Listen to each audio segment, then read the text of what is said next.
Very good evening. You're watching the People's Platform here on TV1. And tonight we're joined by Tania Abeysundara, chairperson of the Ceylon United Business Alliance, to speak about where the SMEs stand in terms of survival, economic growth, and what will happen to them in the near future. A very good evening, Tania, and welcome very to the good People's evening, Platform. Marisha. It's Lovely a to pleasure be to back. have you. Indeed.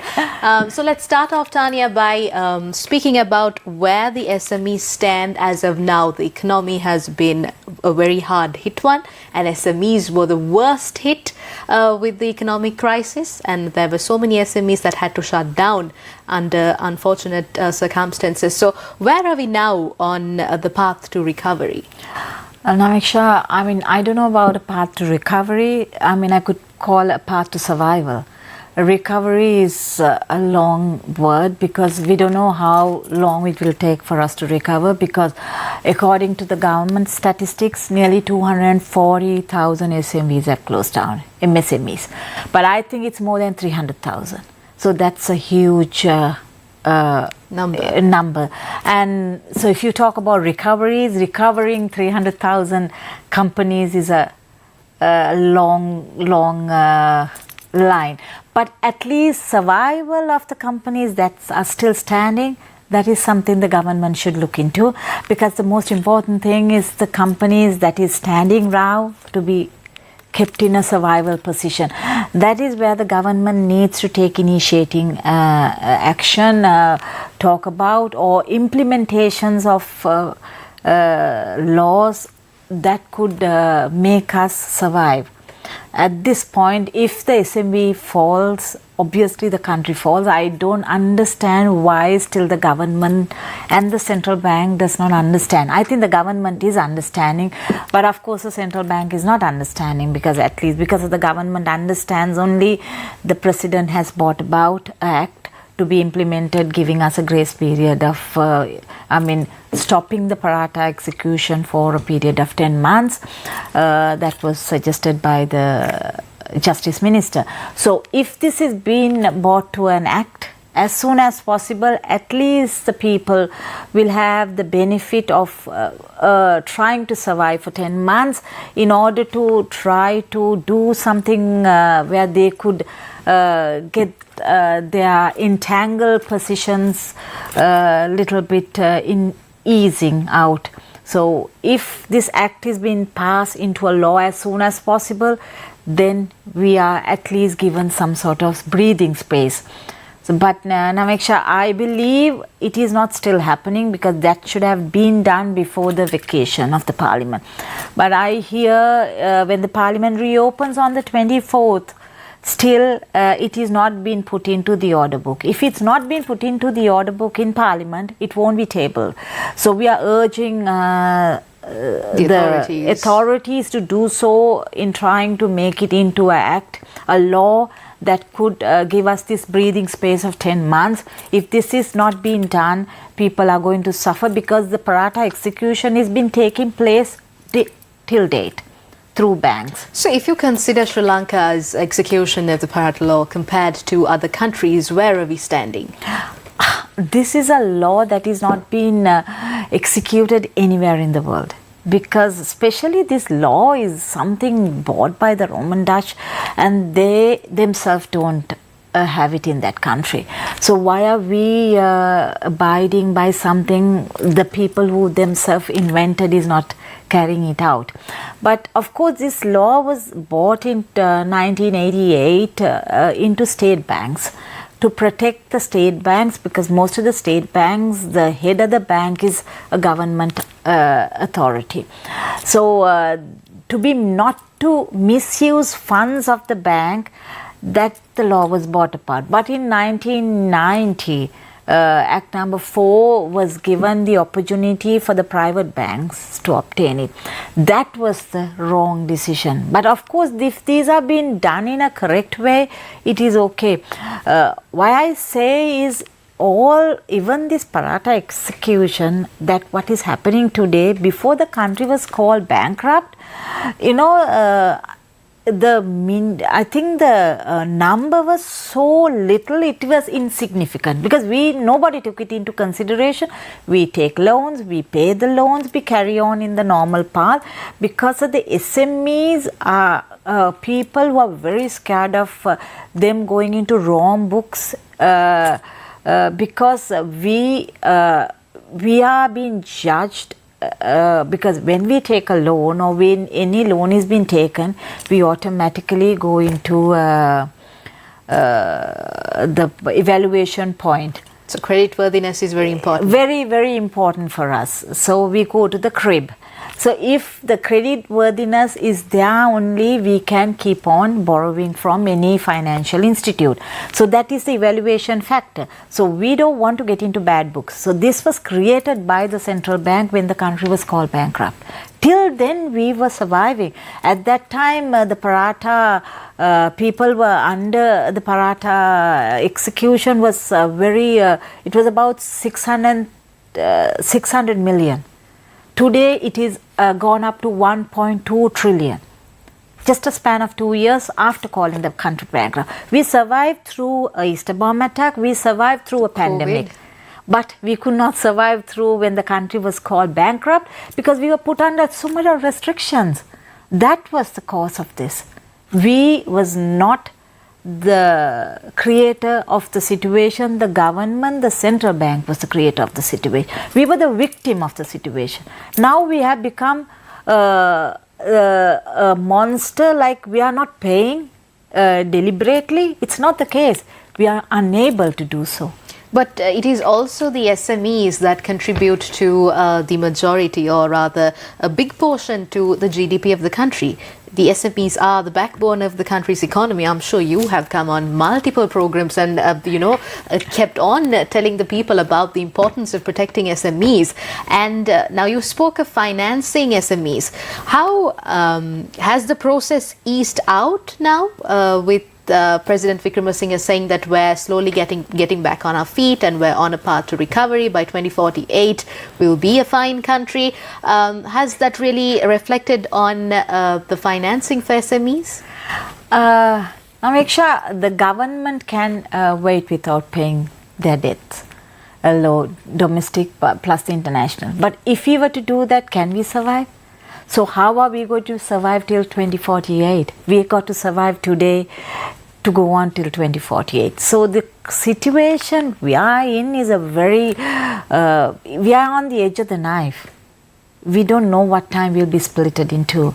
So if we are not protected, we contribute 52% of the country's GDP. Up to date, we are the biggest taxpayers. I think not the multinational companies or not the people who have been importers into the country. We are the domestic market, we are industries, we are manufacturers, we produce within so we pay so much of taxes to the country, direct and indirect. So if we are not being protected, how can the country, the government protect themselves? Because of just to evaluate more than all the tax money that is being collected, not I could say more 112% is invested back into the government, because 61% we are not paying the debt domestically. If we start paying debt, 61% would go into the domestic debt, 51% goes into upholding the government. That means salaries and all the government entities. So 51 and 61 is more than 100%. So it's more than what we collect the government is spending. So today no investment, no protection is being done with the tax money. So what is the humanity behind this? We are paying something to get something in return. So when we are in trouble, if the government is not coming forward in helping us, if the policies are not being implemented in helping us, then what is the use? If any government can come into power, the country should be the main aim. Political objectives are they're short-lived. But if the country goes forward, any political party has the ability in doing their politics. We are not political entities, we are business entities. We want to protect the country. We want the country to be upheld where we can do our businesses. So if we are not upheld, how would the country go forward? Naveksha, this is a huge, sad situation up to date. Now we have finished a season. Aurudu is the biggest season in our calendar because that's what we look forward to, making some sort of funding to pay our banks, pay our loans, pay our financial institute. But this year we have just managed to pay our debts where we have borrowed to buy raw material. You're not even hitting the break even. Not even hit the break even. Because we are just, when we pay our debts where we have taken for raw materials and accessories, we don't have even any funding left to pay our loans. So if this moratorium is not given in a proper way, the freezing of the Parata execution is not being implemented immediately, these people are facing a huge problem. The country itself is facing a huge problem. Not only small companies, now even big companies are going into this. So one by one, if these companies start falling, who is acquiring these? These are being acquired by a few group of people. So end of the day, the economy will be run by a few big players. The country will be a monopoly. So where are we as business entities going to stand further? So in other words, few companies, few entities will call the shots economically, politically. So is this what the country needs? Indeed, because I believe that SMEs will also add variance to the products offered. The consumers will be left with a bigger variety of products even when you go into the market. And SMEs are also what provides a lot of employment opportunities, and also in terms of creating new ideas, SMEs have always been better than the big giants because there are always more innovative approaches that are carried out by SMEs. So if we are going to struggle to survive as SMEs, then the economy is going to get hit even worse. Yeah, let me explain another thing. Now, according to the IMF, we are supposed to open up the economy into imports. I mean, just look at, we as a nation have suffered to say that we don't have dollars. Now today we are importing at a rate, we have opened up the market. But the manufacturers in this country are finding it hard to survive. But the government policies, if any goods that come into the country is cheaper than the manufacturing factor, might as well bring it down. But you got to understand, you need dollars to bring this down. You're not bringing any value added. But if you were to manufacture within the country, that is the protection of the industries, is protecting the country. You take anywhere in the world, we have FTAs been signed, but none of these FTAs will allow the other countries' industries to be affected. But in our country, this is the only country in the world FTAs have been beneficiary most of the time for the signed counterparty than us, because our industries are not being protected. We get minimum coverage through the FTAs. But of course there are benefits, but those are not for the SMEs. Those are benefits for big companies. So these companies, anyway, if there are FTAs or not, they will still be. But for us to be surviving, the government needs to protect the industries within the country and make this economy into an industrial economy. That's how we go forward, not making this into an import economy. We don't have dollars. Just imagine, we are not allowed to import vehicles, but we are allowed to import electric vehicles. Each electric vehicle is about 100,000 USD. That is being sold 3 times more. I mean, minimum you need about $500,000 in rupees to buy an electric vehicle in this country. But if you were to bring down normal vehicles, still you're spending dollars. How many vehicles can be imported into the country? So there will be an industry, there also will be a survivor. But here only a few players survive. So decisions taken should be always beneficiary for the country. And for the majority. Naveksha, not for few individuals. It has to be people's friendly. Economies have to be people's friendly. Today, I was having breakfast with few embassy entities. You know what we were discussing? How their economies, when they are facing a recession in their countries, how are they looking into? I mean, right now, most of the countries in the world are going into. But they are evaluating what is the recession point. not trying to suppress the economy to come out of a recession. What we have done is totally suppressed the economy. There was never a case. I have always said, we have no shortage of dollars in the country. We have no shortage of rupees.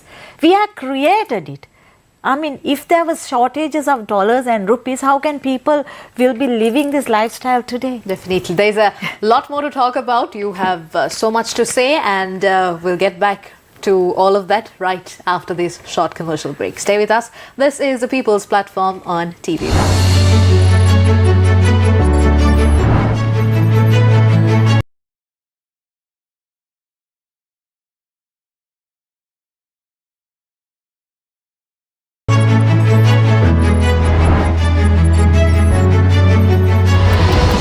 The People's Platform.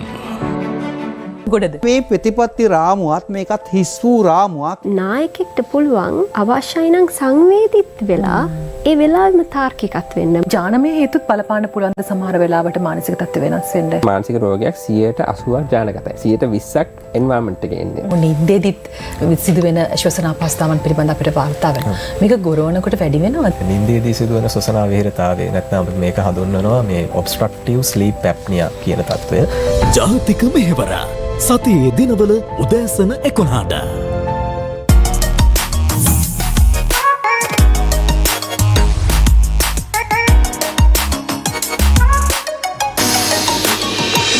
The Boys Kid Sri Lanka Grand Finale. Anka Dekin, Valimati, Vinod Devsutu, Senaswada, Ratri Hatai Theatre.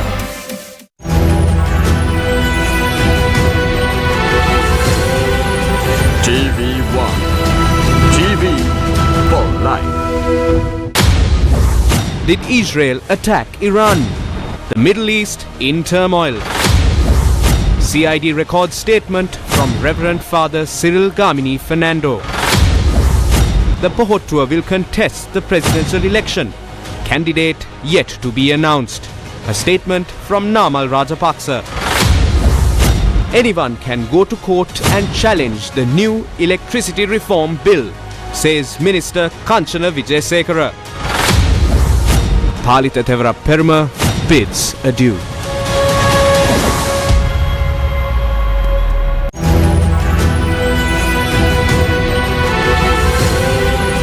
TV1. TV for life.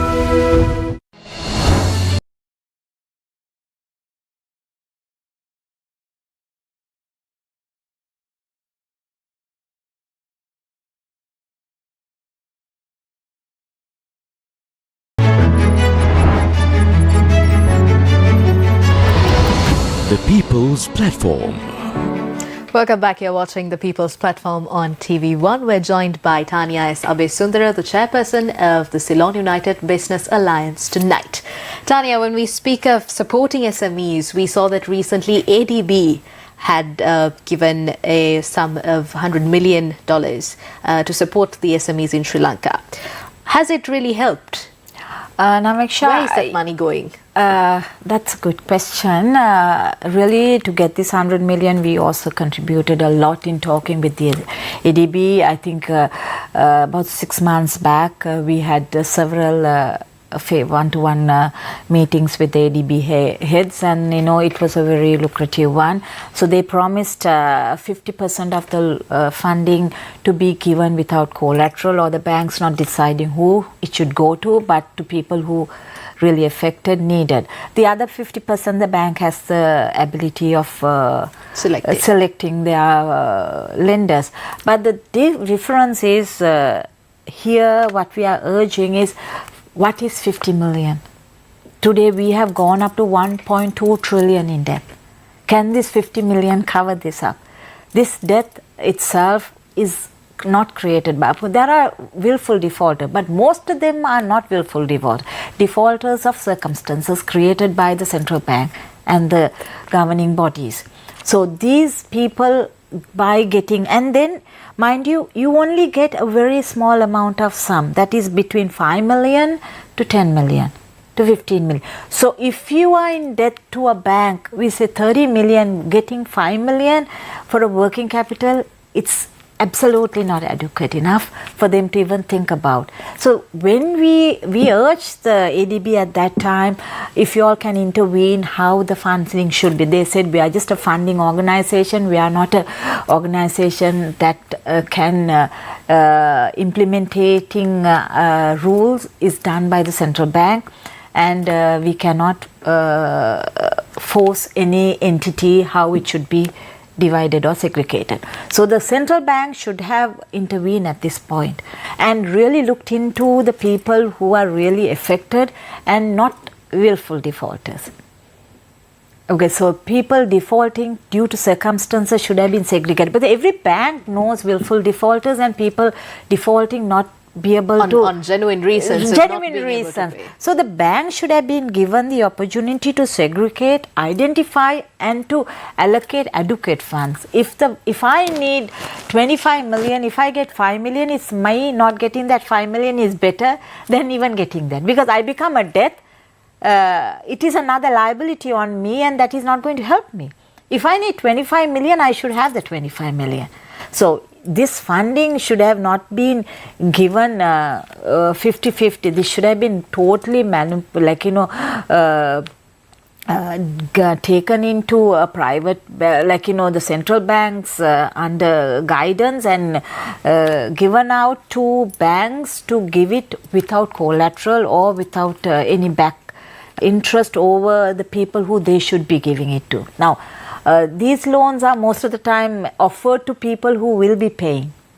Those are people like us.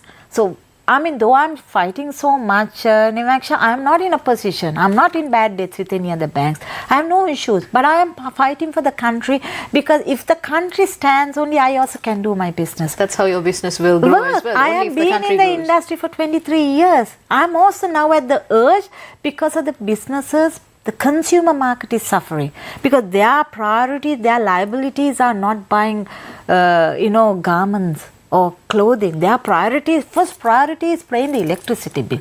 The purchasing power has indeed decreased drastically. Drastically is more than 50%, because the prices of any product, essential goods, any even product the essential goods have has gone by 300%. So 300% into utilities to any goods is not a bearable ability for any human being in this country, because their salary or their wages only have gone up by 30 to 50% maximum, but their living cost has gone up by 300%. So where is the gap? How do you manage to bridge the gap? I'd like to ask you, Tania, now, as the Ceylon United Business Alliance, I am pretty sure that there are other organizations such as yours as well, which comprises of business owners and entrepreneurs and so on. So have you all had the opportunity to discuss with the president and sort of come to a plan, to come up with a plan to help out these SMEs that are suffering? Yes, really, Nameksha, the Paratha execution was also a part of one of these discussions. That was about 3 months or 4 months back. The Justice Minister and Industries Minister, we all got together, had a conference at BMICH, and then he promised to try and convince the president of trying to execute, bring about this. So you're saying they're also actively trying to make some progress? Yes, they are. I'm not denying, but trying and doing is two different. Anybody can try. Now, trying to be implemented, that's what they have tried. We are asking them to make it an act. You and I both, everybody tries. But implementation can be only done by the president to the governing bodies. We can't. We only can ask, we can only try. But it should come from them. They got to feel it. They got to understand it. They got to sense the need. So if the need is being sensed, the act has to come into a law the first thing the parliament reopens. If that is not being done, the longer they prolong on this, the victims are in numbers getting worsened. And these victims are not people who are diabolically trying not to pay. These victims are people who are in a situation, they are being pulled into it. They're just helpless. They are very helpless. Now, if even me, I expected my volume of goods that we manufacture to be out there in the market at least. But only 50% of our goods could have been delivered to the market because the purchases have dropped by 50%. Because the basket has got increased in value, but in numbers it has decreased. Now even you, if you were to purchase 5 pieces, today you would have only purchased 3 pieces. Every individual is doing the same, from consumer good to everything. Even you go to a supermarket, they don't buy lavishly like they used to. It's only the very most essential items that they'll pack. Can afford to, and niche is never affected. You cannot make rules for the niche. It has to be on the majority. Absolutely, and the majority is on a floating platform. They are trying to survive. I'd also like to ask you now, there are several companies who are also, big companies who are also going through turbulent times with the economic crisis, and there are employee layoffs and so many things happening. So just imagine someone is being laid off, and then their next best option is to start something on their own. But given the fact that even the currently existing SMEs are struggling to survive, do you think this sphere is healthy for people to come and start up new businesses in Sri Lanka, to be entrepreneurs? Because Sri Lanka has been a country that has always encouraged entrepreneurship up to a certain extent. But is it healthy for even a youngster to start an online business right now? I think it's healthy under any circumstances if you only become an entrepreneur, or if it's an industrial economy or manufacturing economy is the only platform, only way through for forwarding this country, taking this country forward. So I think even today, I believe if the laws are being made proper, if the adjustments are done by the governments, any entrepreneur, this is the best place on earth to start any business, because Asia is the future. And Sri Lanka has the adequate ability. We have resources right around where we can put them into good use. But I'm not discouraging any entrepreneur, but I'm only discouraging the government's ability of not trying to understand us.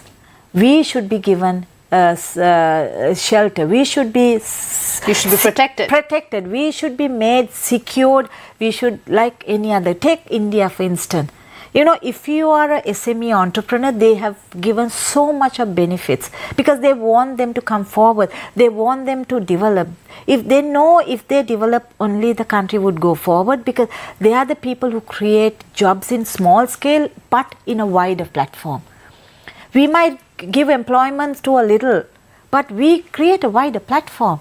If you were to take from just any patch, from here to, we say, from here to Colombo, just see how many SMEs are there. Each company would be, employing at least 5 people.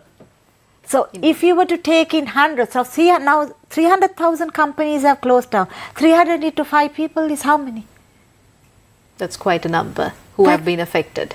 This is just done. The government itself is putting on paper saying 250,000 companies have closed down. So 250,000 into 5, so it's more than 1 million.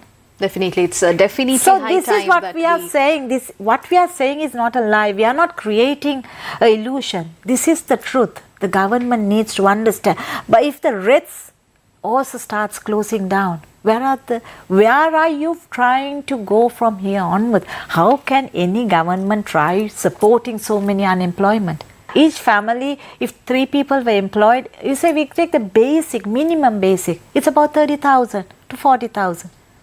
So more than 100,000 rupees per family has been lost. Can the government support each family to gain 100,000 rupees? By giving 5 to 10,000, can they survive? So this is a big picture they need to look into. Definitely, the government definitely. It's a scary situation, Naveksha. It is a very scary situation. Yes, I think the authorities and the rulers and the government should understand the need of the hour and the need of the people. With that, it's time to wrap up People's Platform for tonight. Thank you so very much for joining us tonight, Tania. It was indeed a very candid conversation, and you definitely shared a lot of insightful thoughts. So thank you very much for joining us. Thank you, Nimaksha. Thank you, MTV, for having me back again and, letting me speak boldly. It's indeed our pleasure. I know it's scary, but I got to. That is indeed our pleasure. A very big thank you to all of you who joined us tonight. We'll see you again next week at the very same time. Till then, take care and have a great